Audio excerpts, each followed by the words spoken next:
Le calcul des congés pour les salariés à temps partiel, ça peut vite virer au casse-tête. Comment être équitable, comment éviter les erreurs et rester dans les clous du code du travail, c'est ce qu'on va voir ensemble.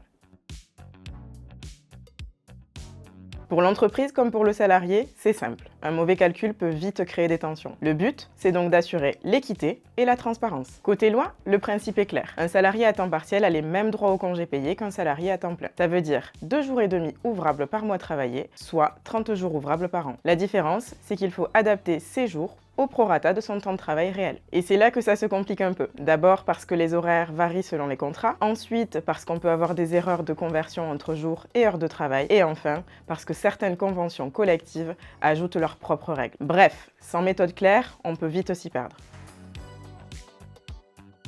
Alors, comment on fait? On identifie la durée hebdomadaire effective de travail, on convertit ça en droit en congé, la fameuse règle des 2 jours et demi par mois travaillé. On ajuste si besoin, en fonction des absences ou des périodes non travaillées. Prenons un exemple simple. Un salarié travaille 3 jours par semaine, disons lundi, mercredi et vendredi. Il est en poste depuis 1 an. Comme tout salarié, il a le droit à 5 semaines de congés payés. En jours ouvrables, il acquiert donc 30 jours, la règle de base. Mais comme il ne travaille que 3 jours sur 6, on proratise. 30 fois 3 divisé par 6 égale 15 jours. Ce salarié a donc droit de poser 15 jours de congés ouvrés, parfaitement adaptés à son temps partiel. Pour éviter d'avoir à faire ce genre de calcul tous les mois pour chaque collaborateur, je vous invite évidemment à mettre en place une solution de suivi des congés et absence qui permettra de calculer de manière fiable et transparente les droits au congé. Le calcul des congés à temps partiel, c'est avant tout une question d'équité. La règle reste la même pour tous. 2 jours et demi ouvrables par mois travaillés, à adapter selon le temps de travail de chaque collaborateur. À très vite pour un nouveau décryptage RH.